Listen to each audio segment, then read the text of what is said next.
When prayers go up, blessings come down. When the blessings are melodious, saviors are left with no choice to shower their blessings. So here are the students of Standard 3 to 5 presenting a prayer song. Please welcome them with a big round of applause.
एक अकेला इंसान कुछ तो ज़रूर कर सकता है, पर जब एक जैसे सोच और लक्ष्य वाले लोग मिल जाए तो वह बहुत कुछ करते हैं।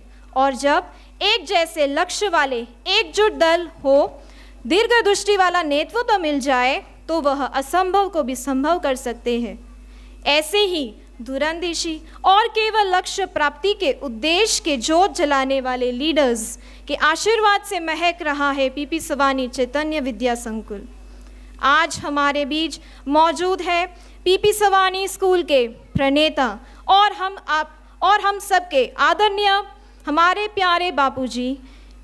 उनका जीवन कई विद्यार्थी, शिक्षकगण और अभिभावकों के लिए एक प्रेरणा स्रोत रहा है। May I Beenal ma'am to welcome Bapuji with a token of admiration. A good leader always practices 3 R's: respect for self, regards for others, and responsibility of one's action. We have amongst us a true leader who has lived his life by 3R mantra. I request our headmistress Beenal ma'am to please welcome Himmat sir. As we said to start our event, it's rightly said, prayer is not asking, it is longing of the soul. It is a humble gesture of surrender towards the divine. Please welcome our students of Standard 2nd G who are coming up and offering wonderful prayer dance to begin this auspicious event. Please welcome them with a big round of applause.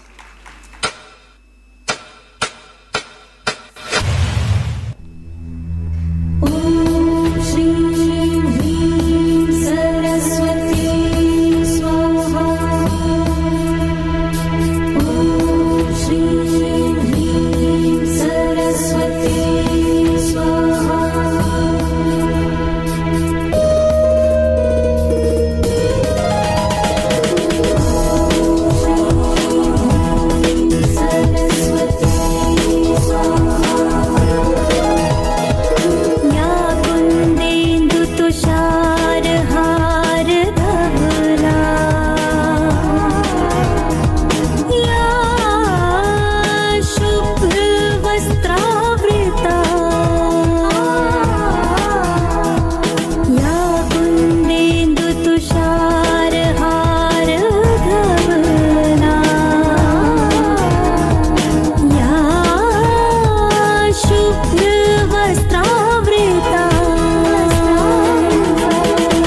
रची बसी हूँ मैं, मेरे सानिध्य में जो आता है जीवन में सब कुछ पा जाता है।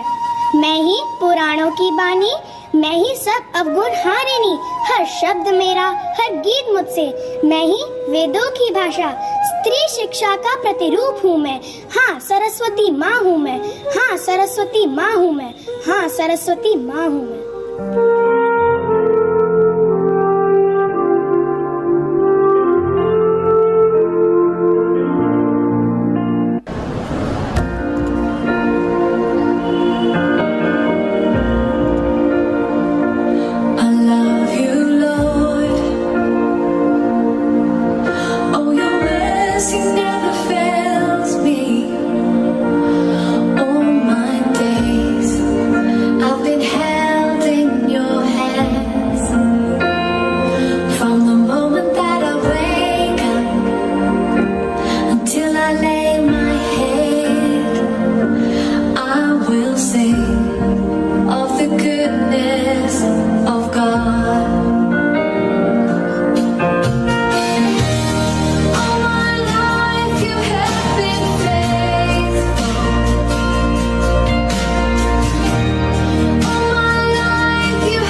It is the time to cheer, to shine, to inspire, and to be inspired. Today we are here to celebrate the annual day of our school. As we all know, the theme for today's function is Keshav Katha. Keshav means the one with long hair. He is the supreme personality of Godhead and also an historical person who appeared on earth in India 5,000 years ago, who played exactly like a human being, but his activities were unparalleled. He is the eighth avatar of Lord Vishnu. His life and teachings continue to inspire millions of people around the world. He is also called by different names: Hello. Keshava, Sham, Hello. Hari, and many more. Let the spirit of Keshav Katha resonate our hearts all the way from Gokul.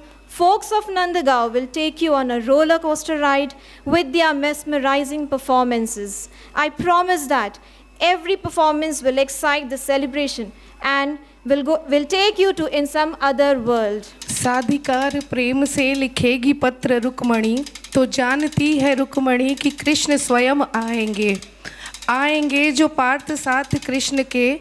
तो पार्थ को है ज्ञात कि वो संग कृष्ण के युद्ध जीत जाएंगे भरी सभा से क्रोध में जब कृष्ण, तो सभा को है पता कि अब देव क्या बचाएंगे ये जानती है द्रौपदी पुकारती कि कोई आए ना आए कृष्ण ज़रूर आएंगे। इसी भावना के साथ हमने भेजा था आपको निमंत्रण। तो आज पधारे हुए सब महानुभाव, सब अभिभावकों का आपने हमारा निमंत्रण स्वीकार कर आज यहाँ पधारे, इसलिए आप सबको सत सत नमन। Thank you so much for coming here and I think we are ready, sir? Okay, so we are good to go. छोटा सा ज्ञान है, सब इससे अनजान है कि नियत और नियति से बड़ा कुछ नहीं होता। नियति क्या है? कुदरत के कानून को नियति कहा जाता है। ये सृष्टि नियति से बंधी हुई है। हर एक के जीवन में नियति का बहुत महत्व होता है। नियत से बनी है नियति। अक्सर आपने बोलचाल की भाषा में सुना होगा कि नियति को यही मंजूर था, मतलब कोई प्राकृतिक आपदा या फिर कोई नुकसान आदि नियति से ही होता है। आपके जीवन में प्रकट होने वाली सभी चीजें, व्यक्ति, घटनाएं एवं परिस्थितियां सब नियति हैं। नियति सब कुछ तय नहीं करती, इसके लिए कर्म करना जरूरी है। जैसा कर्म वैसा फल। कर्म के बाद नियति तय करती है कि इस कर्म का फल देना है या नहीं। पल भर में जिंदगी बदल देने का सामर्थ्य रखती है ये नियति, लेकिन नियति के लिए कर्म करना भी जरूरी है।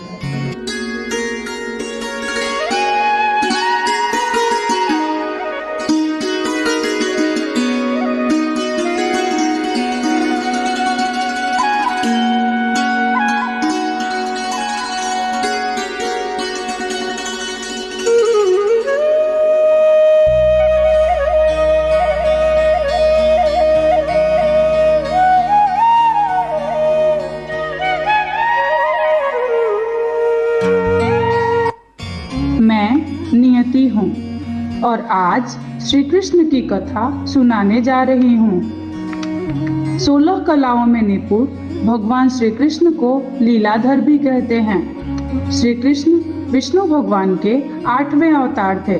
श्री कृष्ण का जन्म ही धर्म रक्षा के लिए हुआ था। श्री कृष्ण ने पूरी दुनिया को प्रेम का संदेश दिया है। तो आइए करते हैं श्री कृष्ण की कथा का रसपान।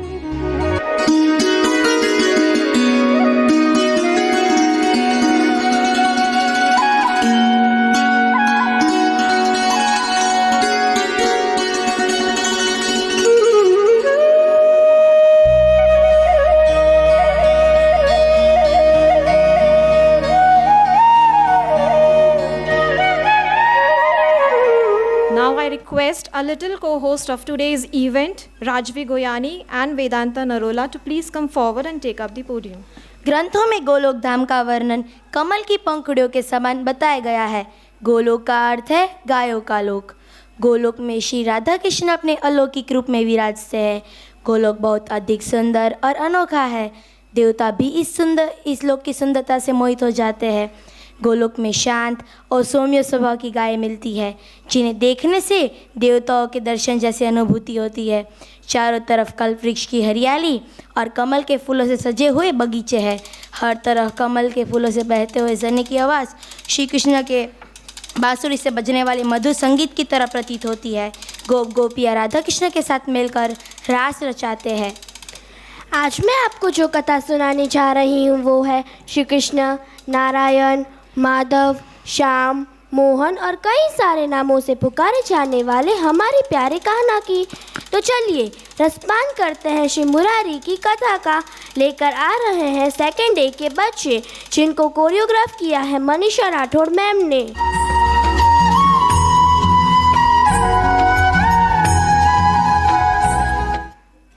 कृष्ण कृष्ण कृष्ण कृष्ण कृष्ण कृष्ण कृष्ण कृष्ण कृष्ण कृष्ण कृष्ण कृष्ण हरे कृष्ण कृष्ण कृष्ण हरे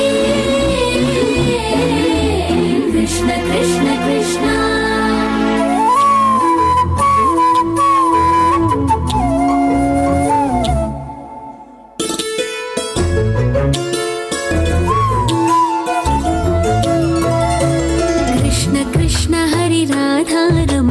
गिरिधर मुरली गोपाला कृष्ण कृष्ण हरे राधा रमणा गिरिधर मुरली गोपाला मुकुंद माधव नंद कुमारा नर्तन सुंदर गोपाला मुकुंद माधव नंद कुमारा नर्तन सुंदर गोपाला कृष्ण कृष्ण हरे राधा रमणा गिरिधर मुरली गोपाला कृष्ण कृष्ण हरे राधा रमणा गिरिधर मुरली गोपाला मुकुंद माधव नंद कुमार नर्तन सुंदर गोपाला मुकुंद माधव नंद कुमार नर्तन सुंदर गोपाला कृष्ण कृष्ण हरे राधा रमणा गिरिधर मुरली गोपाला मुकुंद माधव नंद कुमार नर्तन सुंदर गोपाला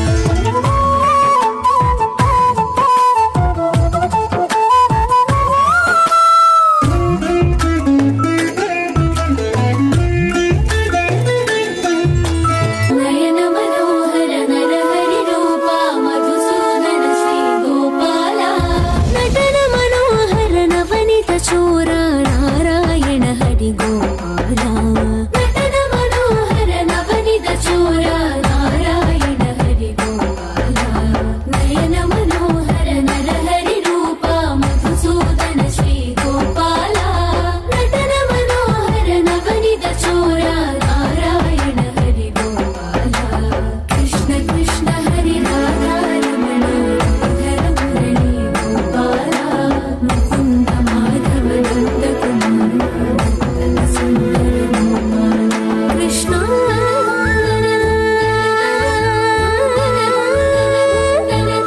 कमल विलोचन कदन विनाशक हृदय विराजित पालय मां कमल विलोचन कदन विनाशक हृदय विराजित पालय मां माधव केशव श्यामल श्रीधर मुरलीधर हरि पालय मां माधव केशव श्यामल श्रीधर मुरलीधर हरि पालय मां कृष्ण कृष्ण हरि राधा रमणा गिरिधर मुरली गोपाला मुकुंद माधव नंद कुमार नर्तन सुंदर गोपाला नर्तन सुंदर गोपाला नर्तन सुंदर Gopala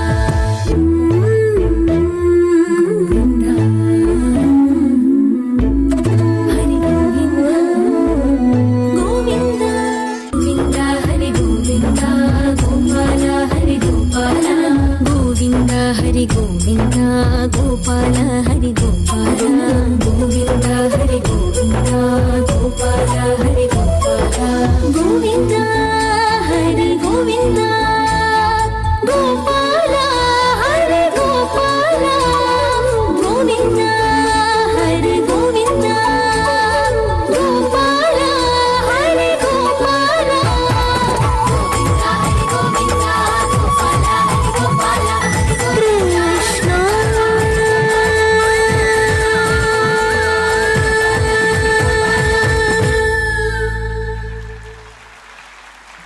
Give a big round of applause for them.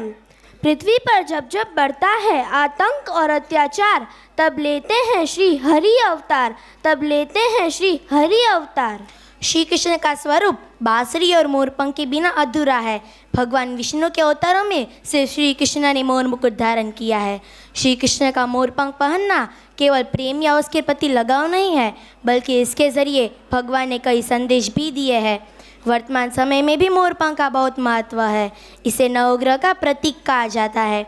मोरपंख घर में रखने से सारी नकारात्मक ऊर्जा दूर हो जाती है और सकारात्मक ऊर्जा का संचार होता है। प्रेम का प्रतीक है मोरपंख। जीवन के सभी रंग हैं मोरपंख। मोरपंख में कई सारे रंग होते हैं। श्री कृष्ण का जीवन कभी एक जैसा नहीं रहा। उनके जीवन में सुख और दुख के अलावा कई अन्य तरह के भाव भी थे, इसलिए वह हमेशा मोरपंख सजा रखते थे। तो आइए हम कथा सुनते हैं श्री कृष्ण के जीवन में मोरपंख की। अगली प्रस्तुति लेकर आ रहे हैं फर्स्ट F के स्टूडेंट्स, जिनको कोरियोग्राफ किया है तेजल गांगानी मैम ने। अरे ये क्या है मेरे लल्ला के हाथ पर? पलक है। अब जो चाहिए उसकी प्रार्थना कर और फूंक मार के उड़ा दे। रुक जा, मैं तेरे लिए प्रार्थना करती हूँ। तेरे बाबा को अपने लल्ला के मुकुट के लिए सुंदर सा मोरपंख मिल जाए।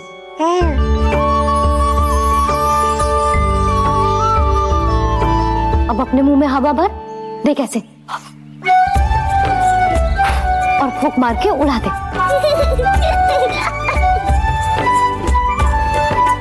फूंक मारना लल्ला। कभी तो अपनी मैया की कही मान ले। मारते फूंक। बस इतनी सी बात मैया, अभी लो।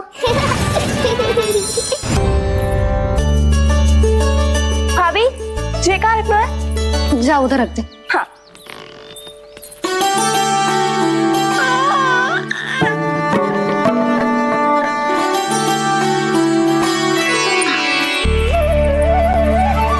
खिला दो। क्या? लल्ला के लिए नया मोरपंख। और क्या? यशोदा, समय ना मिलो, बस कुछ वस्तुएं और शेष हैं, वो ले आऊं, फिर उसके बाद चला जाऊंगा। सच्ची। संध्या हो जाएगी, सूरज ढल जाएगा, तब जाओगे क्या आप? यशोदा, बस कुछ काम और हैं, वो कर लेने दो, फिर चला जाऊंगा। देख रहे हो ना लल्ला, देख रहे हो तू अपने बाबा को? किंतु मैं भी अपने हट की पक्की हूं। घी जब सीधी उंगली से ना निकले तो उंगली टेढ़ी करना जानती है तेरी मैया। बाबा सावधान, मैया की योजना भारी पड़ेगी आप पर।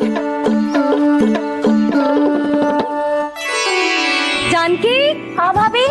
सुन, लड्डू बांध पोटली में, जा। हाँ, मैं भी ओढ़नी और चटाई निकालती हूँ। आपको तो कितने सारे आवश्यक कार्य है ना, मैं ही चली जाती हूँ। यशोदा। और हाँ, अपने लल्ला को साथ लेकर जाऊंगी। यशोदा, ये तुम क्या कह रही हो यशोदा? तुम लल्ला को लेकर बन जाओगी? और नहीं तो क्या, मेरा लल्ला टूटे मोरपंख का मुकुट ना पहने को जी, मैं तो जाऊंगी। यशोदा। नीलमणि, अब तू ही संभाल, मैं तो चली। और ये लड्डू, चटाई, ओढ़नी, ये सब क्या है? तो आपको क्या लगता है, मैं भूमि पे बैठूंगी वन में, या फिर जब तक मोरपंख ना मिलेगा भूखे रहूंगी? यशोदा, तुम नीलमणि को लेकर बन बन भटकोगी। अच्छा जी, तो बस नीलमणि की चिंता है आपको, मेरी ना है। इससे पहले कि फिर से झगड़ा आरंभ हो, मुझे ही कुछ करना होगा। दोनों की चिंता है, इसीलिए तो जाने से रोक रहा हूं। जाना तो पड़ेगा, चाहे मैं जाऊं या आप जाओ। मैंने कही ना, प्यासा ही चल के कुएं के पास जाता है, कुआं चल के प्यासे के पास ना आता, कुआं चल के प्यासे के पास ना आता, कुआं चल के प्यासे के पास ना आता। तब तो ऐसा ही होगा मैया। अरे तो तुम ही बताओ, कैसे तुम्हें और लल्ला को मैं वन में अकेले जाने दूं? हाँ तो ठीक है, इतनी चिंता है तो चलो हमारे साथ। यशोदा, मेरी बात तो। नीलमणि,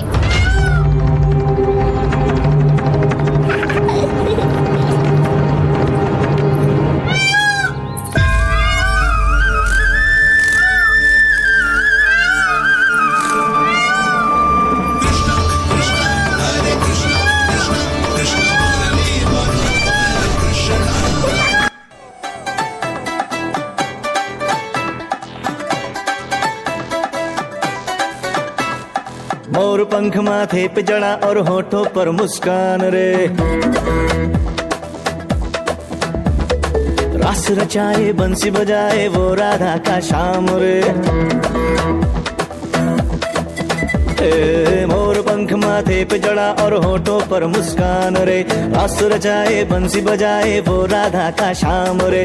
खेल खेल में जीतेगा वो पाप का हर संग्राम रे। हर दिल हर मुख गाएगा उसका ही अब नाम रे। कृष्ण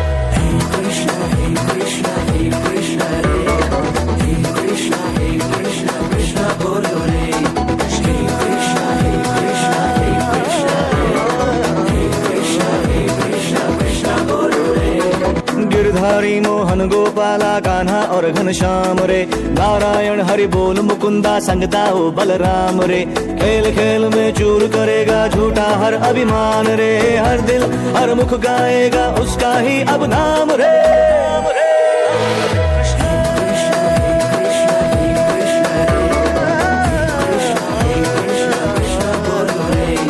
जमुना किनारे कान्हा गैया चराता है।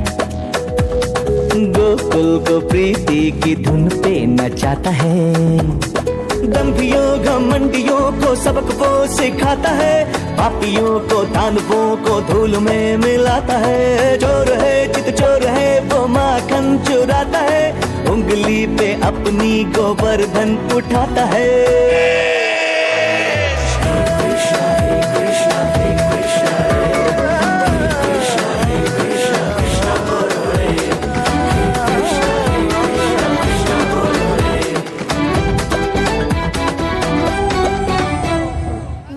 धमाकेदार परफॉर्मेंस।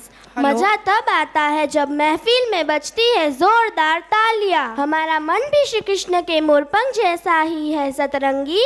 जरूरत है बस हर रंग की खूबी को समझने की, बस हर रंग की खूबी को समझने की। श्री कृष्ण के जीवन की कथा में आगे है गोवर्धन पर्वत। गोवर्धन व इसके आसपास के क्षेत्र को ब्रजभूमि भी कहा जाता है। यह भगवान श्री कृष्ण की लीला स्थली है। यहीं पर भगवान श्री कृष्ण ने द्वापर युग में ब्रजवासियों को इंद्र के प्रकोप से बचाने के लिए गोवर्धन पर्वत अपनी कनिष्ठ उंगली पर उठाया था और इंद्र का अभिमान और अहंकार दूर किया था। गोवर्धन पर्वत को भक्तजन गिरिराज भी कहते हैं। गोवर्धन लीला ज्ञान भक्ति बढ़ाने वाली लीला है। गोवर्धन लीला से इंद्र को और जगत को श्री कृष्ण के स्वरूप और सामर्थ्य का ज्ञान हुआ। तो आइए सुनते हैं श्री कृष्ण की गोवर्धन पर्वत की कथा। लेकर आ रहे हैं फर्स्ट जी के बच्चे, जिनको कोरियोग्राफ किया है जिज्ञासा झाला मैम ने।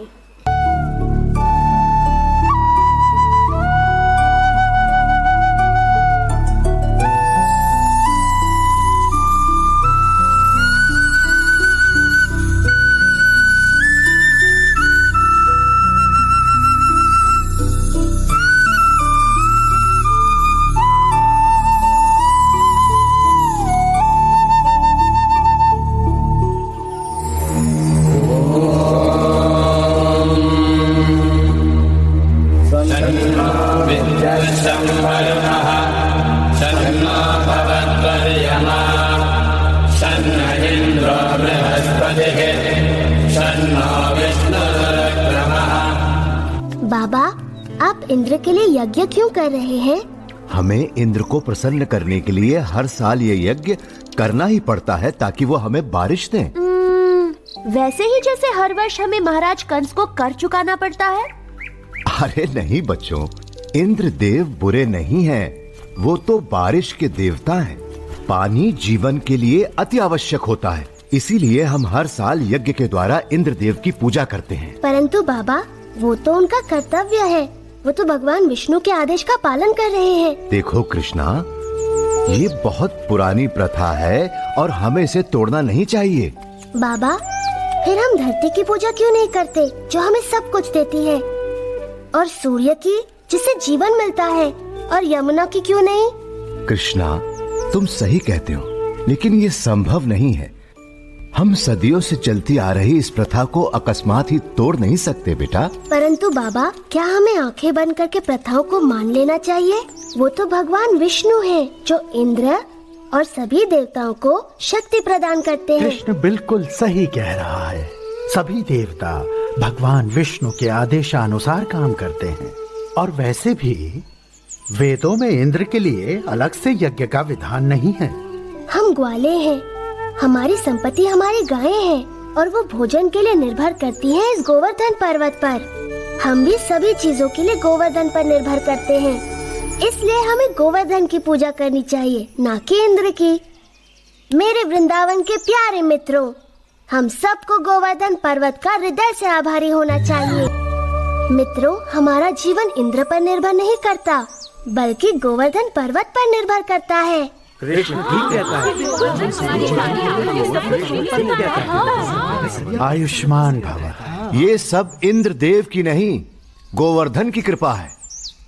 इसलिए मित्रों, सब लोग अपना अपना चढ़ावा एकत्रित करें, हम सब गोवर्धन की पूजा करेंगे।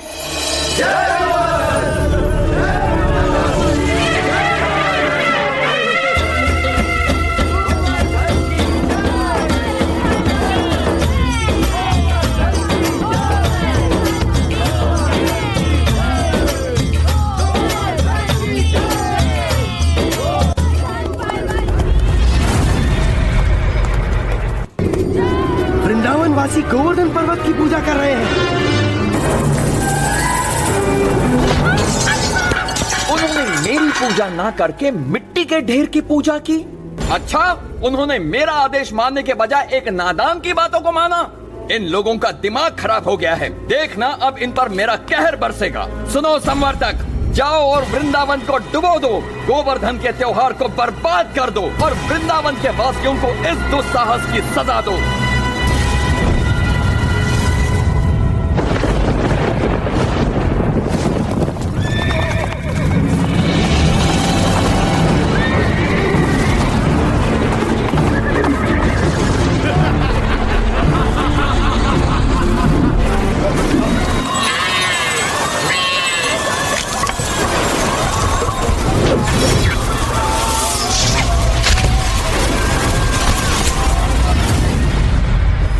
हम सभी का विनाश करने पर तुले हैं। कुछ करिए नंद महाराज। मेरे प्यारे कृष्ण, मैं जानता हूँ तुम हमारा हित ही चाहते थे, लेकिन तुमने इंद्रदेव को कुपित कर दिया। हमें इसी समय उनसे क्षमा मांगनी चाहिए। परंतु बाबा, इंद्र को बलराम, बाबा ठीक कहते हैं। ये सब मेरी सलाह के कारण कष्ट भोग रहे हैं। अभी भी देर नहीं हुई, हम इंद्र से क्षमा याचना कर सकते हैं। रुको, कृष्ण कभी भी हम पे या हमारे वृंदावन पे आँच नहीं आने देगा, कभी नहीं। आपने सच कहा माँ। आप सबके लिए मेरा प्रेम इंद्र की इस दुष्टता से बहुत बड़ा है। वृंदावन की रक्षा मैं अवश्य करूँगा। कृष्णा, मेरे बच्चे।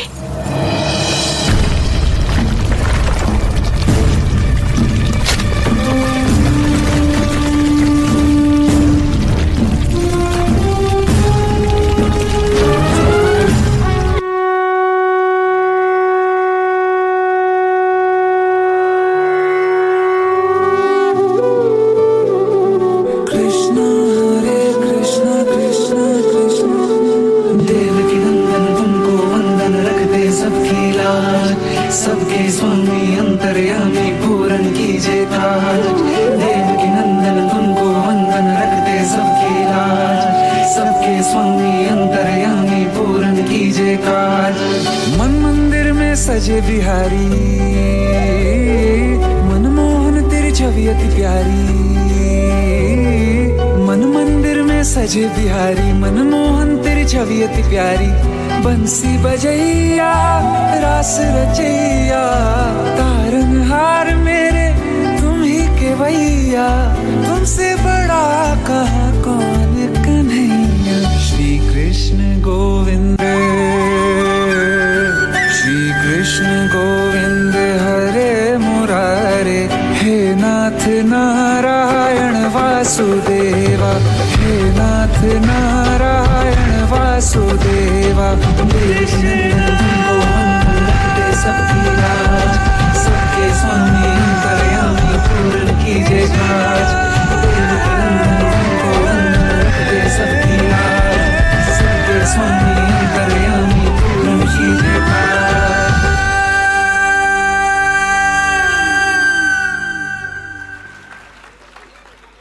घमंड तोड़ इंद्र कृष्ण का प्रकृति का महत्व समझाया, उंगली पर उठाकर पहाड़ वही रक्षक कहलाया। ऐसे बाल गोपाल लीलाधार को शत शत प्रणाम, शत शत प्रणाम। अब श्री कृष्ण के जीवन की कथा को आगे सुनाने जा रही हूँ। रासलीला आध्यात्मिक क्रिया है। रासलीला का अर्थ होता है नृत्य गान। महारास रासलीला प्रभु के सबसे मनोहर रूप से मिलन था। आत्माओं का परमात्मा से मिलन जिन्हें शब्दों में व्यक्त ही नहीं किया जा सके। श्री कृष्ण के साथ गोपियों की रासलीला एक अनूठी कथा है। श्री कृष्ण की दिव्य लीला है रासलीला, जिसमें गोपियों का उनके प्रति प्रेम और भक्ति और भी गहरे हो जाते हैं। कृष्ण ने राधे और गोपियों के साथ यमुना किनारे जब पहली रासलीला रचाई तो उस दिन सारी पुरानी परंपराएं टूट गई। यह रासलीला एक ग्वालों और गोपियों के बीच एक खेल के रूप में शुरू हुई और कृष्ण के बांसुरी से बजने वाली मनमोहक धुन के साथ अपने चरण पर पहुंची। पूर्ण चंद्र उज्ज्वल निशा, चहुदिशी उल्लास, मधुवन के कण कण में है थिरक रहा महारास। तो आइए मैं आपको राधा और श्री कृष्ण की रासलीला के दर्शन करवाती हूँ। लेकर आ रहे हैं फर्स्ट सी के स्टूडेंट्स, जिनको कोरियोग्राफ किया है जयश्री गोंडीकर मैम ने।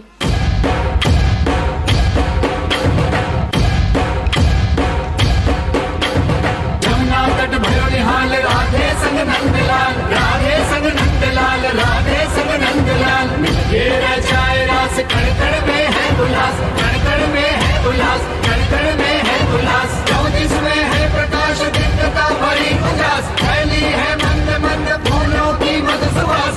नागर संग आज झूमे गोकुल समाज, गोपिन बलिहारी जाए भूली सब लोक लाज, भूली सब लोक लाज, भूली सब लोक लाज।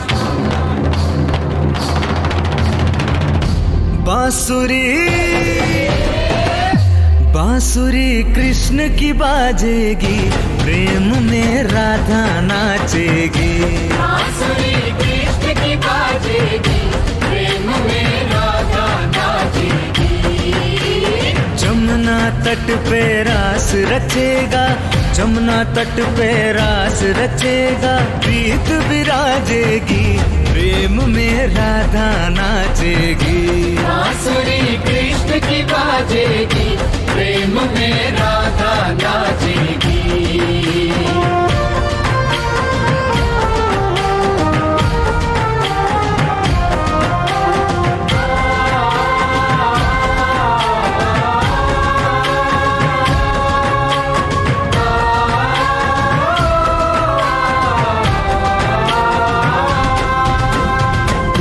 भवन की शोभा न्यारी, राधा संग झूमे गिरधारी। कुंज भवन की शोभा न्यारी, राधा संग झूमे गिरधारी। गोकुल के रजगण सितारों से चमके, धरती पे स्वर्ग जैसे आया उतर के।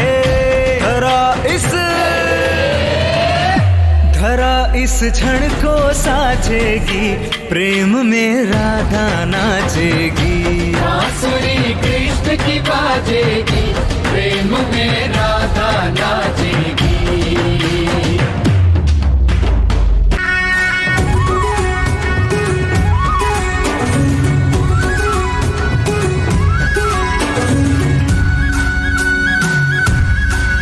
राधा के संग में आज रास रचे कृष्ण कान्हा,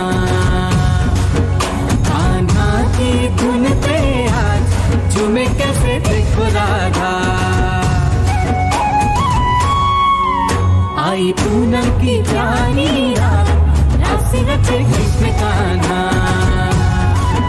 कान्हा की धुन पे आज झूमे कैसे देखो राधा।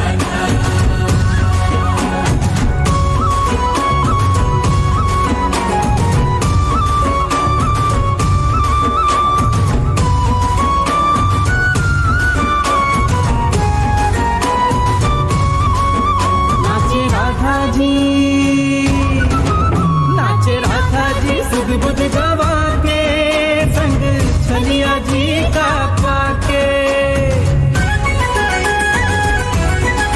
ओ नाचे राधा जी सुध बुध गवा के, संग छलिया जी का पाके। हो गूंजे उत्सव में जग सारा आज, राधा कृष्ण कृष्ण राधा, आई पूनम की प्यारी रात, राधा कृष्ण कृष्ण राधा। कान्हा की धुन पे आज झूम कैसे देखो राधा।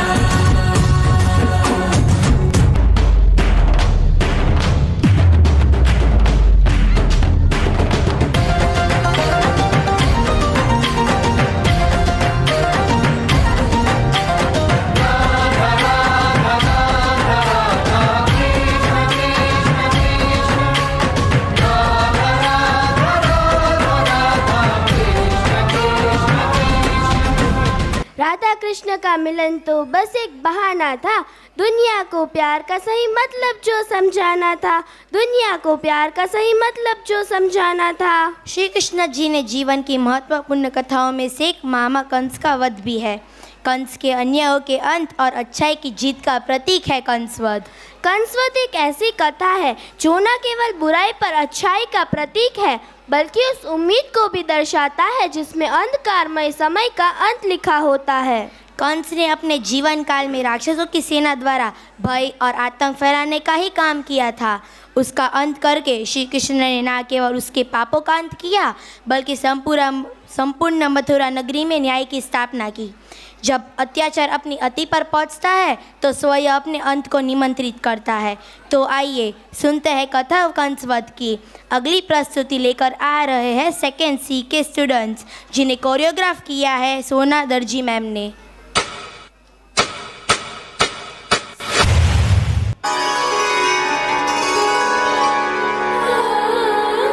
जब श्री कृष्ण ने किशोर अवस्था में प्रवेश किया तो उनके मामा कंस ने उन्हें द्वंद्व युद्ध के लिए आमंत्रित किया। श्री कृष्ण को एहसास हो गया कि कंस का वध करने का समय आ गया है। श्री कृष्ण अपने भ्राता बलराम को लेकर द्वारका की ओर निकल पड़े।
और मथुरा में फिर से खुशहाली छा गई। बोलो कन्हैया लाल की, श्री कृष्ण राधे गोपाल की।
गोपाल बोलो, गोविंद बोलो, हरि गोपाल बोलो,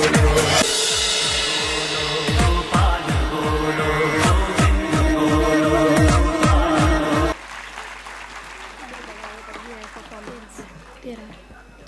wow, what a brilliant performance. Kansa अधर्मी समझ न पाया, पाप पुण्य से जो टकराया, जो होना था वही हुआ है, धर्म विजेता सदा रहा है, धर्म विजेता सदा रहा है। किसकी चलती है मनमानी, सच है ये ना समझो कहानी, रहता सदा है नाम जगत में, जिसने बोली प्रेम की वाणी, जिसने बोली प्रेम की वाणी। ये कथा है सच्ची मित्रता की। जीवन में मित्रता हो तो श्री कृष्ण सुदामा जैसी होनी चाहिए। मित्रता का बंधन और बंधनों से बिल्कुल अलग है। मित्र हमारे सुख दुख के साथी होते हैं। किसी भी परिस्थिति में मित्र हमेशा साथ खड़े हैं। भारतीय परंपरा में भी मित्रता की बहुत सारी कहानियाँ हैं। इन्हीं में से एक श्री कृष्ण सुदामा की है। श्री कृष्ण और सुदामा की मित्रता एक मिसाल है। बचपन के दिनों में श्री कृष्ण ने सुदामा को वचन देते हुए कहा था कि मित्र, तुम जब भी खुद को संकट में पाओ मुझे याद करना, मैं ज़रूर अपनी मित्रता निभाऊंगा। और बाद में श्री कृष्ण ने अपना वचन भी निभाया।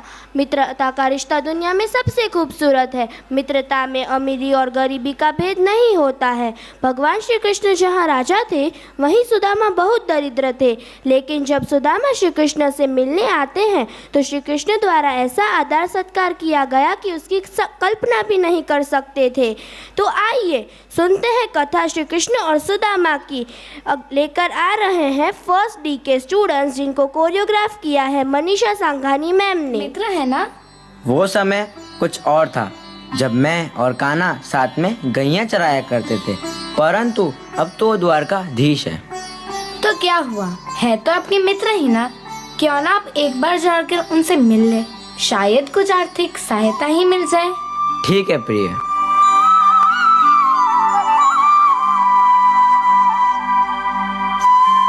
मैं जा तो रहा हूँ, परंतु क्या मेरा मित्र मुझसे मिलेगा?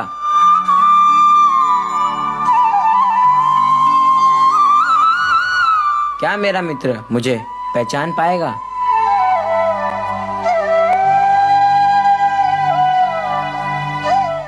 अरे भाई ठहरो, कहाँ मुंह उठाकर चले आए? मैं द्वारकाधीश से मिलने आया हूँ। मैं उनका सखा हूँ। द्वारकाधीश के सखा? अपनी दशा भी देखिए। मित्रता तो समान लोगों में होती है। उचित कहा बंधु, कहाँ द्वारकाधीश और कहाँ मैं। आपने कहा आप द्वारकाधीश के मित्र हो, क्या यह सत्य है? नाम क्या है आपका? सुदामा मेरे मित्र। नयन से प्रभु के बहे अश्रुधारा, रोए सुदामा भी देखे जो कान्हा, कृष्ण सुदामा की मित्रता ऐसी, जग में न ऐसी दूजी है कोई।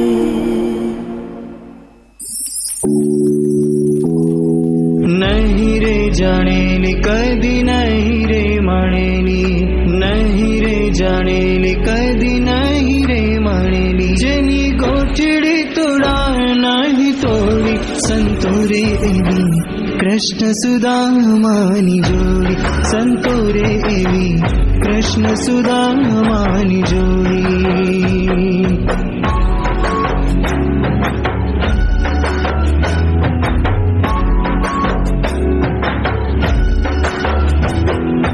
દ્વારિકાના નાથનો ઊંચેરો મહેલ છે, દિન રે સુદામો આવી બારણે ઉભેલ છે।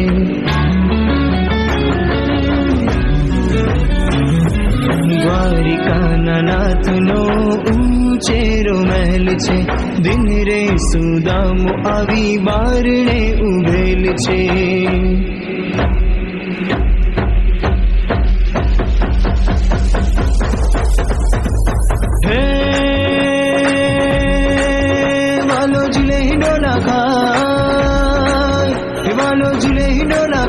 રાણી રૂકમણીની સાથ ત્યાં તો જાણીએ વિવાદ સુદામો જુએ પ્રભુની વાત સુદામો જુએ પ્રભુની વાત સુદામો જુએ પ્રભુની વાત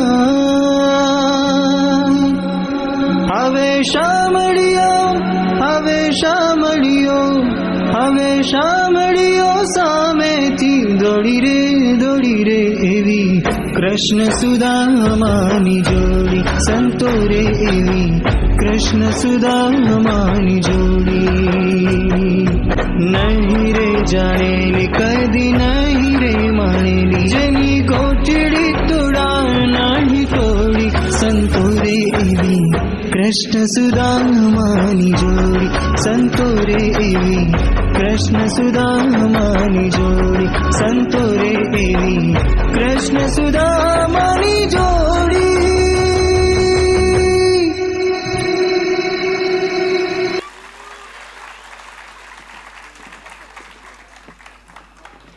वाह, व्हाट एन एक्सीलेंट परफॉर्मेंस. सच्चे मित्र हृदय में रहते हैं, रक्त के जैसे ही तन में बहते हैं. जो किया श्री कृष्ण ने सुदामा से, मित्रता तो उसी को कहते हैं, मित्रता तो उसी को कहते हैं. श्री कृष्ण की हर लीला का एक उद्देश्य होता है. महाभारत में कई ऐसे पात्र हैं जो अपने आप में एक रहस्य है. इन्हीं में से एक है जरासंध.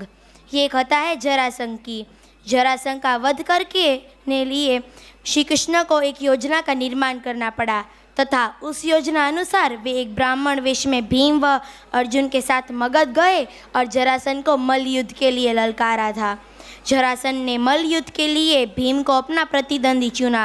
दोनों में बहुत भयंकर युद्ध हुआ. यह युद्ध लगभग 28 दिनों तक चलता रहा, लेकिन जितनी बार भीमसेन उसके टुकड़े करते वह फिर से जूझ जाता. इस पर श्री कृष्ण ने घास की एक डंडी की सहायता से भीम को संकेत किया कि इस बार वह उसके 2 टुकड़े करके दोनों टुकड़े अलग अलग दिशा में फेंके. तब भीम ने वैसा ही किया और इस प्रकार जरासंध का वध हुआ.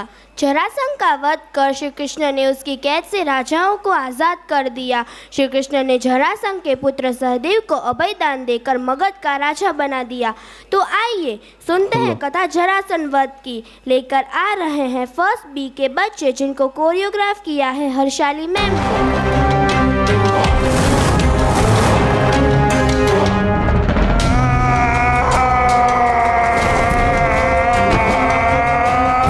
मुझे चुनौती देने से पूर्व मेरे जन्म की कथा तो जान लेते. माता के गर्भ से 2 पिंडों में जन्मा मैं, मृत, और मेरे शरीर को वन में फेंक दिया गया. वहां जरा नामक राक्षसनी ने उन पिंडों की और मेरा नामकरण हुआ जरासंध.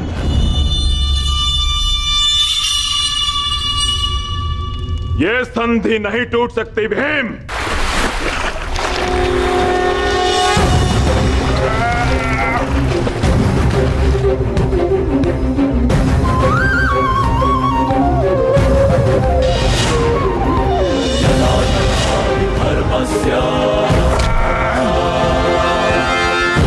भवती भारत धर्मस्य आत्मानं सृजाम्यहम्.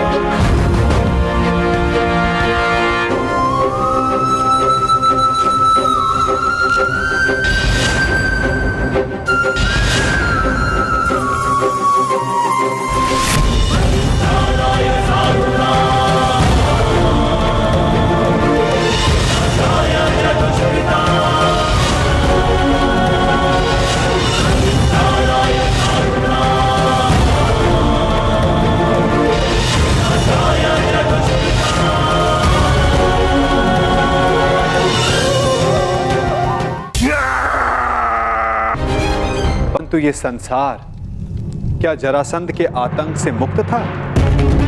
नहीं कर. तुम किसी की प्रवृत्ति नहीं बदल सकते मित्र. और जरासंध की प्रवृत्ति थी आतंक फैलाना,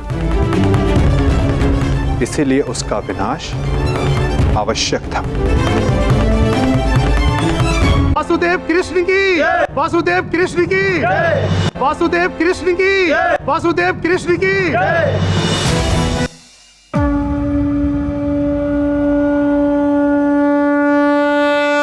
पुराणों के अनुसार जब जब पाप और अधर्म का प्रकोप छाया है, तब तब मानवता की रक्षा के लिए धरती पर श्री विष्णु भगवान का अवतार आया।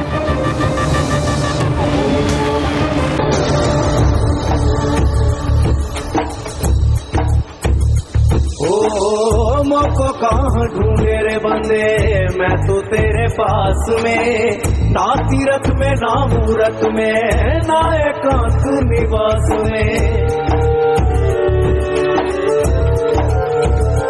ओ ना मंदिर में ना मस्जिद में, ना काबे कैलाश में, मैं तो तेरे पास में बंदे, मैं तो तेरे पास में।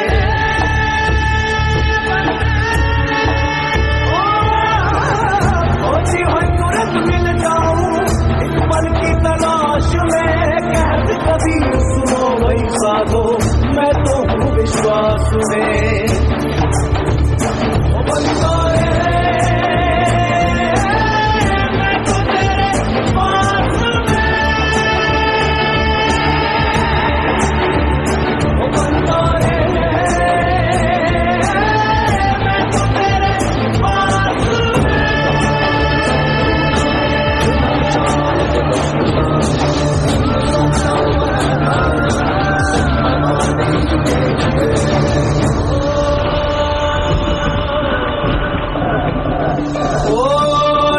जप में ना मैं तप में, ना भरत उपास में, ना मैं क्रिया कर्म में रहता, ना ही योग संन्यास में।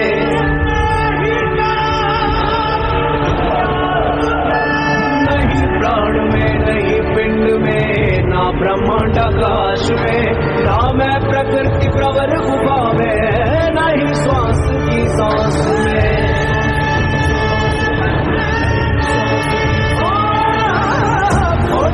तुरंत मिल जाऊं एक पल की तलाश में, कैद कभी सुनो वही साधो, मैं तो हूँ विश्वास में।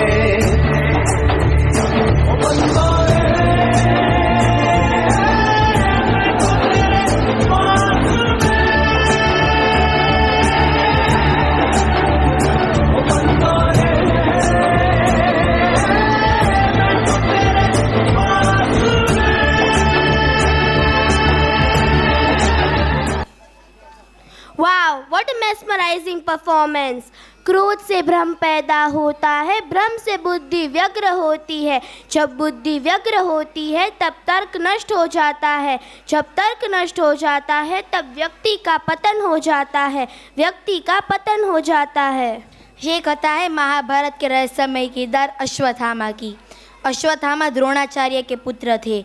अश्वत्थामा के पास शिव जी के द्वारा दी गई शक्तियाँ एवं शिव का अंश थे। जन्म से ही अश्वत्थामा के मस्तक में एक अमूल्य मणि, जो उसे दैत्य, दानव, शस्त्र, देवता, नाग आदि से निर्भय रखती। इस मणि के कारण ही उस पर किसी अस्त्र शस्त्र का निर्भय नहीं होता था। अश्वत्थामा जीवन के संघर्ष की आग में तपकर सोना बना महान। पिता द्रोणाचार्य से उन्होंने धनुर्वेद का ज्ञान प्राप्त किया। अश्वत्थामा अर्जुन और कर्ण से भी अधिक श्रेष्ठ था। अश्वत्थामा ने महाभारत के युद्ध में कौरवों की ओर से युद्ध किया। अश्वत्थामा महावीर और उसके भीतर महाभारत युद्ध को अकेले खत्म करने की शक्ति थी। उसके पास ऐसे दिव्य अस्त्र थे जो पूरे कुरुक्षेत्र में किसी के पास नहीं थे, लेकिन लीलाधार श्री कृष्ण के आगे उसकी एक ना चली। महाभारत युद्ध के बाद 18 योद्धा जीवित बचे, उनमें से अश्वत्थामा एक थे। अश्वत्थामा ने उत्तरा की कोख में पल रहे अभिमन्यु के पुत्र परीक्षित पर भी ब्रह्मास्त्र चलाकर पांडवों के वंश का नाश करने का प्रयास किया था। श्री कृष्ण उसके इस कृत्य से बहुत क्रोधित हुए। उन्होंने अश्वत्थामा के माथे की मणि निकलवा ली और उसे चिरकाल तक भटकते रहने का श्राप दिया था। तो आइए सुनते हैं कथा अश्वत्थामा की। लेकर आ रहे हैं फर्स्ट ए के बच्चे, जिनको कोरियोग्राफ किया है उनके ममता पटेल मैम ने। महाभारत का एक पात्र हूँ, अछूता हूँ, अभिमानी हूँ। अश्वमेघ की घुर्राहट से मैं आज तक अविनाशी हूँ। ना ही हूँ मैं सुख प्रेमी, अधर्मी पात्र मेरा सोत्र था। युगों से बैठा प्रतीक्षा में, क्योंकि ब्राह्मण कुल मेरा गोत्र था। शब्द मेरे घातक जैसे विनाशकारी अस्त्र था। सामर्थ्य था बाजुओं में और धनुष की टंकार ही मेरा शस्त्र था। कहा था अर्जुन को वीर, क्योंकि पिता का वचन शेष था। मांग के अंगूठा एकलव्य का, निभाया वो गुरु धर्म था। कर्म था वो दंड था, अखंड था प्रचंड था। छल का सहारा लिया था माधव, ये भी तो अधर्म था। आओ मैं सुनाऊं मेरी दुख भरी कहानी। कुरुक्षेत्र की भूमि मुझे अश्वत्थामा के नाम से जानती है।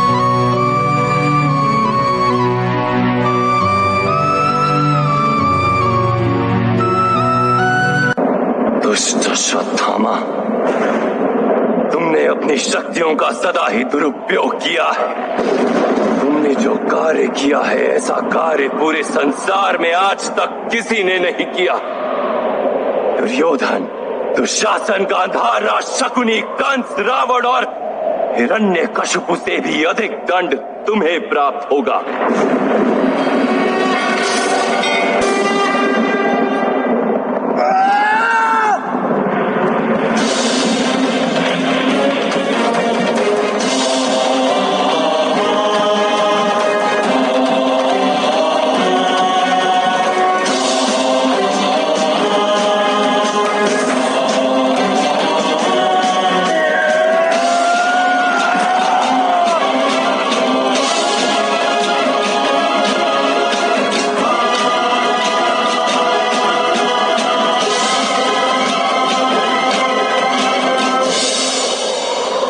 मृत्यु का भय नहीं है ना अश्वत्थामा?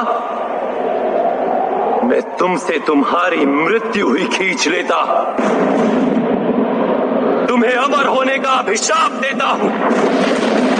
तुम्हारे शरीर का अंग अंग गलेगा, तुम्हारे रुएं रुएं से रक्त और पीप बहेगा। तुम्हारे निकट कोई नहीं आएगा अश्वत्थामा।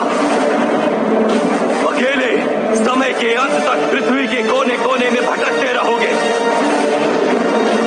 प्रत्येक क्षण मृत्यु के लिए प्रार्थना करोगे, किंतु तुम्हें मृत्यु प्राप्त नहीं होगी। ज्ञान में जियोगे, अंधकार में जियोगे। सारा समाज तुम्हें धुतकारता रहेगा, किंतु तुम श्वास लेते रहोगे अश्वत्थामा, श्वास लेते रहोगे।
शक्तिवीडि प्राणम् अचञ्चलं मनोबलं महाधनुर्बाणं सङ्कल्पमे प्रकम्पनं प्रभञ्जनं सदा पाणिनि मानसं रक्षणार्थ सत्यसङ्ग्राममे वीडि जन्म कारणम्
परशुराम हो या अश्वत्थामा क्रोध ब्राह्मण का शांत करने हेतु विनाश अवश्यम भावी था।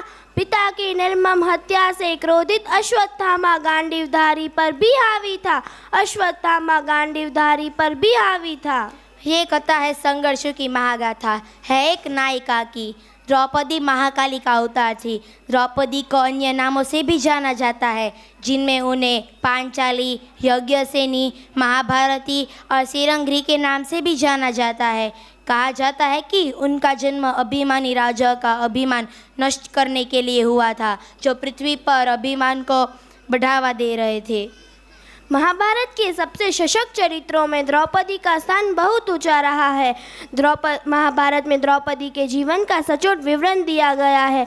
द्रौपदी का चरित्र एक ऐसी दुर्भाग्यशालिनी नारी का चरित्र है जिसके जीवन में सुख कम दुख अधिक समाया हुआ था। उसे भगवान श्री कृष्ण जैसे अलौकिक अवतारी सखा का साथ मिला। यही सखा उसके जीवन का परम सौभाग्य था, जिसने पग पग पर द्रौपदी के सम्मान की रक्षा की थी। श्री कृष्ण इस महागाथा के नाम महानायक थे, तो द्रौपदी कांटों भरी राह पर चलकर विजय का वर्ण करने वाली वीरांगना। कहा तो यह जाता है कि महाभारत के युद्ध की बड़ी वजह द्रौपदी का अहम था, लेकिन हवन कुंड से जन्म लेने वाली सुगंधा ने दुख, छल, कपट और संघर्षों के बीच चुनौतियों का डटकर मुकाबला किया था। चीरहरण द्रौपदी का सबसे मुश्किल समय था, लेकिन उसके सत्य और सतीत्व के आगे कौरवों के सभी महारथियों को नतमस्तक होना पड़ा और आखिर सत्य की जीत हुई।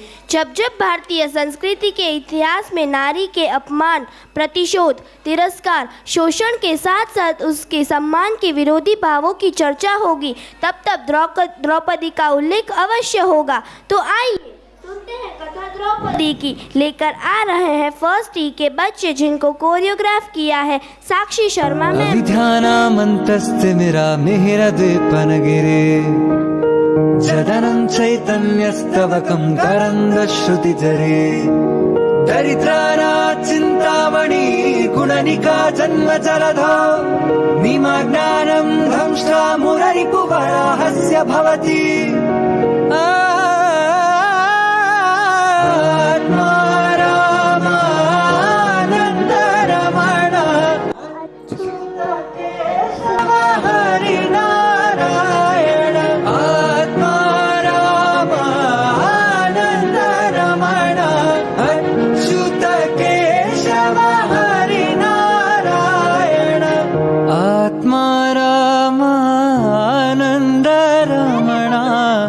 अच्युत केशव हरि नारायण।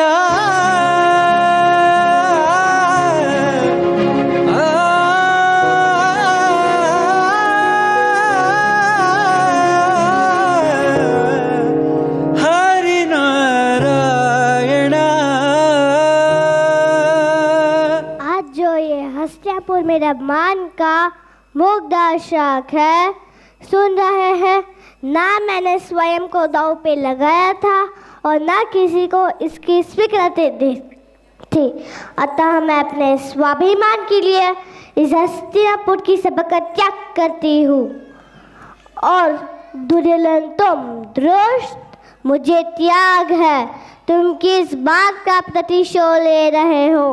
अंधे का पुत्र अंधा, नेत्रहीन धृतराष्ट्र का पुत्र दृष्टिहीन दुर्योधन। सखा कृष्ण के समझाने पर मैंने तुमसे सच्चे हृदय से क्षमा मांगी थी, किंतु आज जाने से पहले एक बार फिर से कहो, अंधे का पुत्र अंधा ही होता है। आज ये सभा अंधी हो गई है। संसार को यही लगेगा कि धृतराष्ट्र अंधे थे। सत्य यही है कि यहाँ हर कोई अंधा है। कोई अपने कर्तव्य बोध में अंधा है, कोई अपने महत्वाकांक्षा में अंधा है, कोई अपने वासना में अंधा है, तो कोई लालच, कोई अपने अहंकार में अंधा है।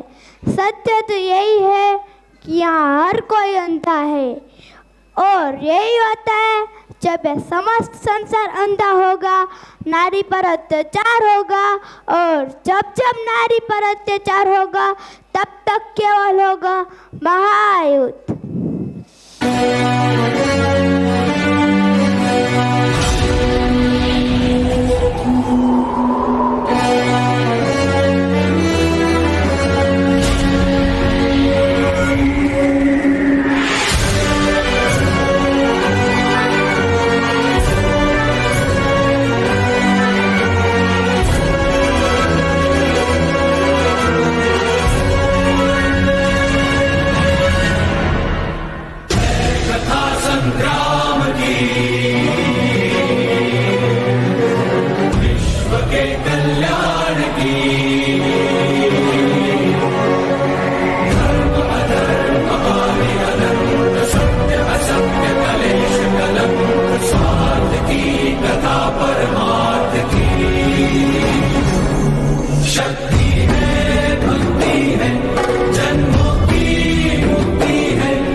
तलवार धनुष और पैदल सैनिक कुरुक्षेत्र में खड़े हुए, रक्त पिपासु महारथी एक दूजे सम्मुख अड़े हुए। कई लाख सेना के सम्मुख पांडव 5 बेचारे थे। एक तरफ थे योद्धा सब, एक तरफ समय के मारे थे। महासमर की प्रतीक्षा में सारे ताक रहे थे जी, लेकिन पार्थ के रथ को तो खुद केशव हाँक रहे थे जी। रणभूमि के सभी नजारे देखने में कुछ खास लगे। माधव ने अर्जुन को देखा, अर्जुन उन्हें उदास लगे। कुरुक्षेत्र का महासमर एक पल में तभी सजा डाला। शंख उठा श्री कृष्ण ने मुख से फूका और बजा डाला हुआ शंखनाद जैसे ही वैसे सबका गर्जन शुरू हुआ, रक्त बिखरना शुरू हुआ, फिर सबका मर्दन शुरू हुआ। श्री कृष्ण ने बोला उठो पार्थ और एक आंख को मीच जरा, गांडीव पर बाणों को रख प्रत्यंचा को खींच जरा, आज दिखा दे रणभूमि में योद्धा की तासीर। यहाँ इस धरती पर कोई नहीं है अर्जुन जैसा वीर, यहाँ इस धरती पर कोई नहीं है अर्जुन जैसा वीर, यहाँ इस धरती पर कोई नहीं है अर्जुन जैसा वीर, यहाँ इस धरती पर कोई नहीं है अर्जुन जैसा वीर, यहाँ इस धरती पर कोई नहीं है अर्जुन जैसा वीर। यहाँ सुनी बात माधव की तो अर्जुन का चेहरा उतर गया, एक धनुर्धारी की विद्या मानो चूहा उतर गया। बोले पार्थ सुनो कान्हा जितने सम्मुख है ये खड़े हुए, इन्हीं सभी से सीख सीख कर सारे भाई है बड़े हुए।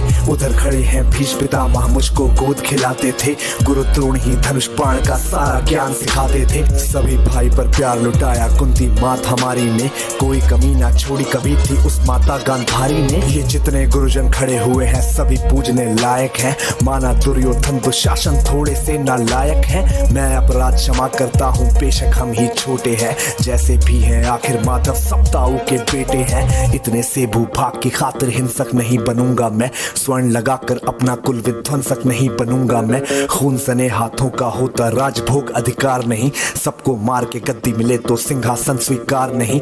रथ पर बैठ गया अर्जुन मुंह माधव से था मोड़ दिया, आंखों में आंसू। वाह, व्हाट अ थ्रिलिंग परफॉर्मेंस। कैसा ये धर्म है जिसमें भरी सभा में नारी का चीर हरण हुआ, कैसा ये धर्म है जिसमें दाव पासे का ज्यादा मोल हुआ, कैसा ये धर्म है जिसमें ज्ञानी क्षत्रियों के हाथों का बंधन हुआ, कैसा ये धर्म है जिसमें द्रौपदी का स्वाभिमान लज्जित हुआ, द्रौपदी का स्वाभिमान लज्जित हुआ। ये कथा है एक रक्षक की। श्री कृष्ण ने भक्तों की रक्षा के लिए मानव रूप में अवतार लेकर संपूर्ण जगत का किया कल्याण। श्री कृष्ण ने आवश्यकता पड़ने पर द्रौपदी की रक्षा करने का वचन दिया था। श्री कृष्ण ने कंस से अपने भक्तों की मुक्ति दिलाकर उनकी रक्षा की थी। श्री कृष्ण ने पांडवों की हमेशा मदद की। श्री कृष्ण ने ताड़का, पुतना, शक्टासुर, कालिया, नक्तासुर आदि का वध करके गोकुलवासियों की सहायता की। इंद्र के प्रकोप से बचाने के लिए उन्होंने गोवर्धन पर्वत उठाकर सबकी रक्षा की थी। श्री कृष्ण ने अपना विराट रूप धारण करके अर्जुन को जीवन और मृत्यु के रहस्य का बोध कराया था। श्री कृष्ण को कमजोरों के रूप में जाना जाता है। श्री कृष्ण ने संपूर्ण जगत के हित के लिए गोकुल और वृंदावन को ही नहीं बल्कि अपनी सबसे प्रिय बांसुरी भी त्याग दी थी। श्री कृष्ण का संपूर्ण जीवन अधर्म के विरुद्ध एक युद्ध था। तो आइए सुनते हैं कथा श्री कृष्ण की रक्षा की। अगली प्रस्तुति लेकर आ रहे हैं सेकेंड डी के स्टूडेंट्स, जिनको कोरियोग्राफ किया है रुचिता मैम ने।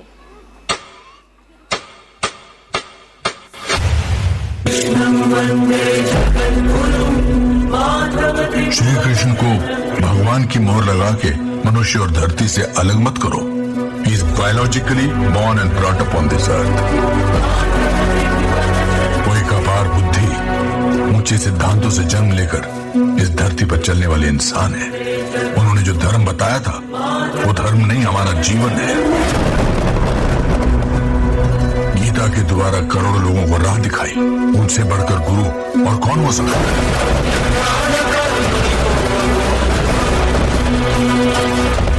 रक्षा के लिए समुद्र के बीच में द्वारका नगरी बसाई, उनसे बड़ा आर्किटेक्ट कौन हो सकता है।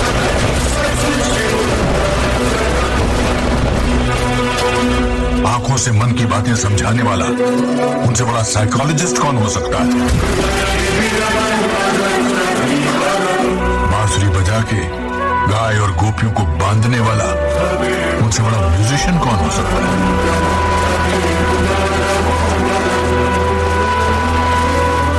अच्छी सेहत का संदेश देने वाला, उनसे बड़ा डॉक्टर कौन हो सकता है। धर्म के लिए युद्ध करो ये कहने वाला, उससे बड़ा वीर कौन हो सकता है। कमी या कष्ट ना हो ऐसा महसूस कराने वाला, उससे बड़ा राजा कौन हो सकता है।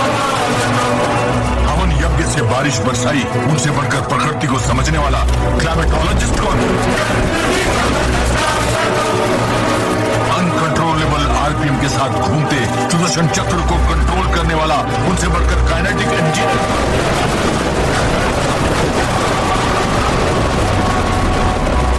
उनमें सब fighter, singer, teacher, warrior and what not. He is everything.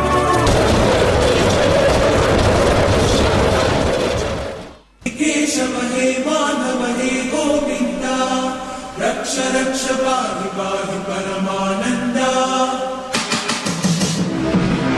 केशवहे माधवहे गोविंदा, रक्ष रक्ष पाहि पाहि परमानंदा। केशवहे माधवहे गोविंदा, रक्ष रक्ष पाहि पाहि परमानंदा।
Energetic performance.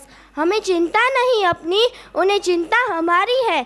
मेरी नाव के रक्षक सुदर्शन चक्रधारी है, मेरी नाव के रक्षक सुदर्शन चक्रधारी है। मेरे प्यारे ठाकुर नंद के लाल, बुराई से करना सदा रक्षा हमारी, ऐसे ही करते रहना हमारे दुखों का तुम संहार। ये कथा है संग्राम की, विश्व के कल्याण की। द्वापर युग में धर्म की रक्षा के लिए महाभारत का युद्ध हुआ था। कुरुक्षेत्र में लड़े जाने के कारण इसे कुरुक्षेत्र का युद्ध भी कहा जाता है। इस युद्ध की सबसे विशेष बात यह थी कि इनमें भगवान श्री कृष्ण स्वयं अर्जुन के सारथी बने थे। यह भयावह युद्ध कुल 18 दिनों तक चला। महाभारत के युद्ध में कौरवों अधर्म और पांडव धर्म के साथ कुरुक्षेत्र के मैदान में लड़े। महाभारत युद्ध के दौरान ऐसी कई घटनाएं घटित हुई जो आज भी लोगों को शिक्षा देने का काम करती है। महाभारत से ही गीता उपदेश की उत्पत्ति भी मानी जाती है, जो श्री कृष्ण द्वारा अर्जुन को प्राप्त हुई थी। महाभारत युद्ध का मुख्य कारण दुर्योधन का अहंकार था।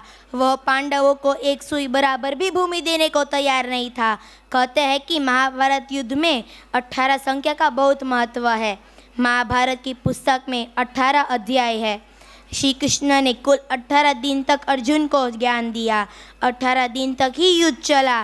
गीता में भी कुल 18 अध्याय है। कौरवों और पांडवों की सेना भी कुल 18 अक्षौहिणी सेना थी, जिनमें कौरवों की 11 और पांडवों की 7। इस युद्ध को प्रमुख सूत्रधार भी 18 थे। इस युद्ध में कुल 18 योद्धा ही जीवित बचे थे। तो आइए सुनते हैं कथा संग्राम की अगली प्रस्तुति लेकर आ रहे हैं सेकेंड डी के स्टूडेंट्स, जिनको कोरियोग्राफ किया है अजमेरी निधि मैम ने।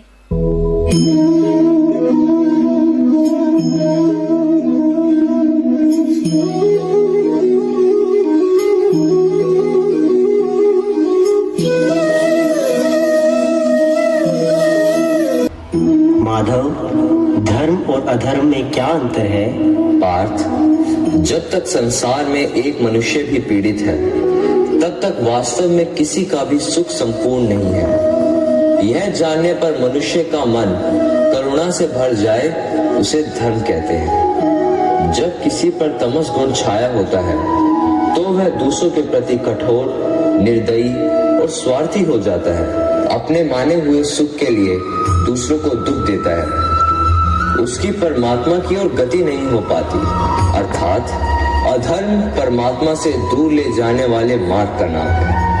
आइए हम सब मिलकर समाज व अपने देश के हित के लिए एकजुट होकर कार्य करें और अपने धर्म व संस्कृति की रक्षा करें। यही भागवत गीता का सार है। मैं राधा का गुमान हूँ, मैं मीरा का मान हूँ, मैं हर माँ की खिलखिलाती गोद में हूँ, मैं प्रेयसी के हास्य विनोद में हूँ। हाँ, मैं कृष्ण हूँ, मैं कृष्ण हूँ, मैं कृष्ण हूँ।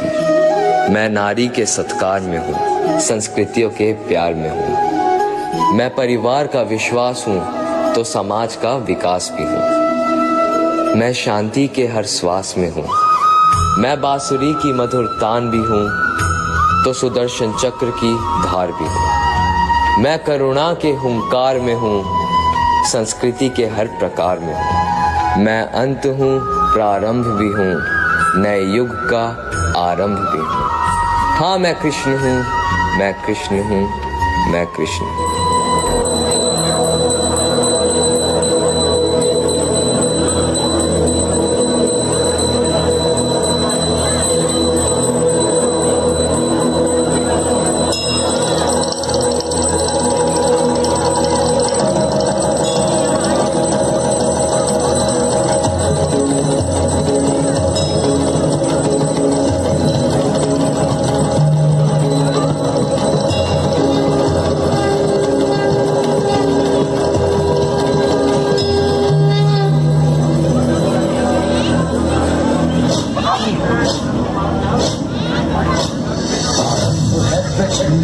मस्तकों के झुंड बाज चंद की घड़ी की तुम गुहार दो।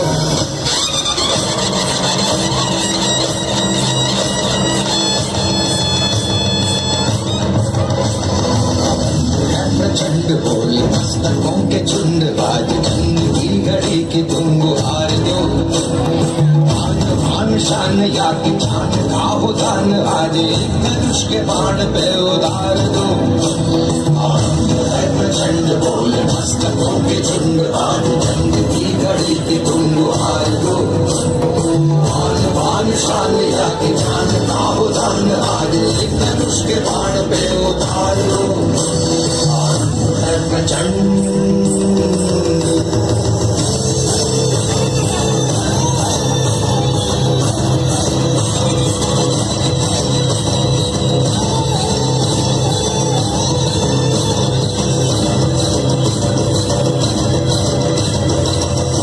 सो प्राण दे, जो मन करे सो प्राण ले, वही तो एक सर्वशक्तिमान है।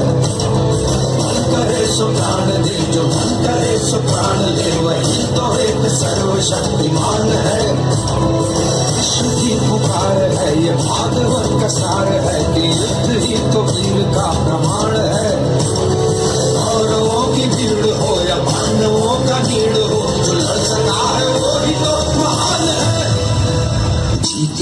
बस नहीं, किसी पे कोई वश नहीं, क्या जिंदगी है ठोकरों पे मार दो। मौत अंत है नहीं तो मौत से भी क्यों डरे, ये जाके आसमान में दहाड़ दो। आरंभ है प्रचंड बोले मस्तकों के झुंड, हारी जंग की घड़ी के तुम हार दो। आन शान या की जान का उदान वाले धनुष के बाण में उतार दो। आरंभ है प्रचंड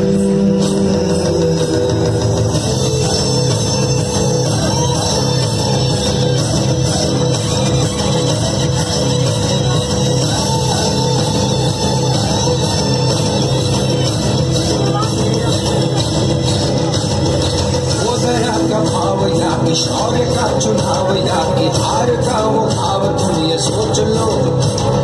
वो दया का भाव या कि शौर्य का चुनाव या कि हार का वो भाव, तुम ये सोच लो। या कि पूरे हाल पर जला रहे विजय का लाल लाल ये गुलाल, तुम ये सोच लो। रंग केसरी हो या मृदंग केसरी हो या कि केसरी हो लाल, तुम ये सोच लो।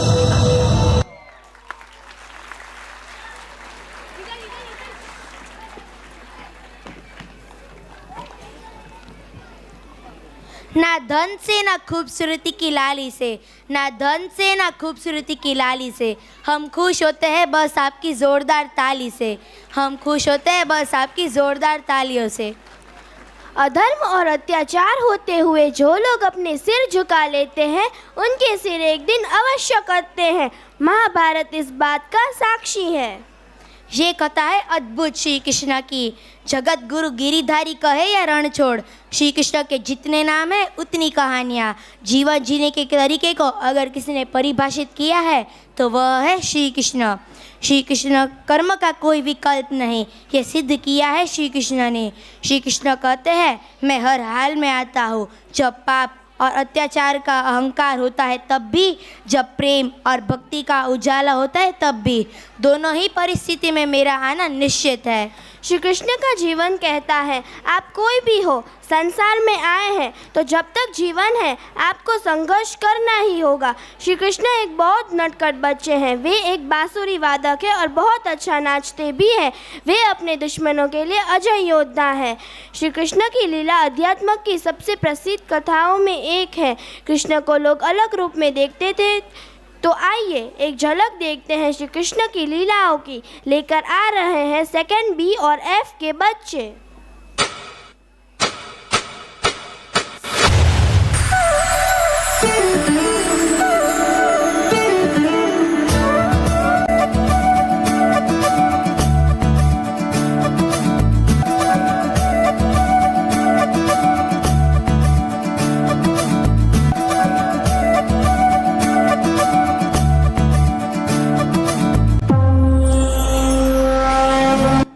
मुरी बंसी बजाई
just looking like a wow. खुद को कमजोर समझना ही सबसे बड़ा पाप है। अगर आप गिरते हो तो उठने का प्रयास करो, लड़ो, पूरी निष्ठा से अपना कर्तव्य कर्म निभाओ, बाकी सब श्री कृष्ण पर छोड़ दो, बाकी सब श्री कृष्ण पर छोड़ दो।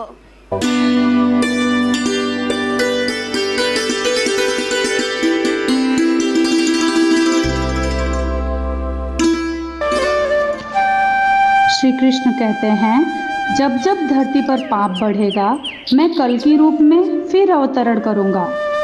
श्री कृष्ण ईश्वर होकर भी साक्षी भाव से नियति के दृष्टा बने, सब स्वीकारते हुए सहज बने रहे। श्री कृष्ण सिखाते हैं जीवन में कितनी भी प्रतिकूल परिस्थितियां क्यों ना हो, उसका मुकाबला मुस्कुराते हुए ही करना चाहिए। मनुष्य को अपने कर्मों का पालन करते हुए धर्मपरायण रहना चाहिए। तो बोलो श्री कृष्ण कन्हैया लाल की जय। With this, we come to an end of this marvelous event. We hope you had a wonderful time witnessing the performances and the magic that filled in the air. Now I would request our principal sir to please come forward and say a few words of gratitude. Very good evening to all of you, my dears. I heartily congratulate to each and everyone. Our Honorable Chief Guest of the Day, Bapuji, and the trustee members, Himmat Sir, Tara Ma'am, Director Sir, Mr. Pranay Jadosh, and all my audience, all my respected parents. Today's event was entirely Krishnamay. We all loved the birth of the Krishna and up to the extreme and of the each and every segments. In a very short durations, the annual function was been prepared by our teachers. The teachers have done a tremendous job, or they worked very hard with these lovely twinkling stars. Those who have been with them, these all kids have done a grateful job on the stage. It is not an easy task to come on the stage and do the presentation. But they have proved up they are the true stars, and entire Gita Sar, Mahabharat and Krishna Leela was being done by them. I request all of you, please give a round of applause to all of them. They worked very hard. And from core of my heart, I'd like to give the thanks to my entire teaching staff members, those who have played the backstage role also, and some of the students, those who have tremendously been at the backstage from the senior section. They have been continuously, from last 2 days, they have been doing up here. Yesterday we completed about the youth and the powerful India's program, which was been relevant with the defense part.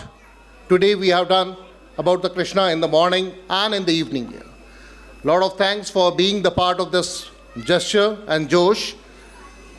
Thanks a lot, and wait for the next event on the next coming years. Thank you very much here.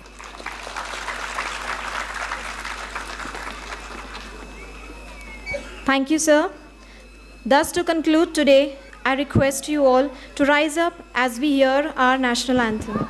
जनगण मन अधिनायक जय हे भारत भाग्य विधाता पंजाब सिंध गुजरात मराठा द्राविड उत्कल बंगा विंध्य हिमाचल यमुना गंगा उच्चल जलधि तरंगा तव शुभ नामे जागे तव शुभ आशीष मांगे गाहे तव जय गाथा जन गण मंगलदायक जय हे भारत भाग्य विधाता जय हे जय हे जय हे जय जय जय जय हे भारत माता की भारत माता की वंदे वंदे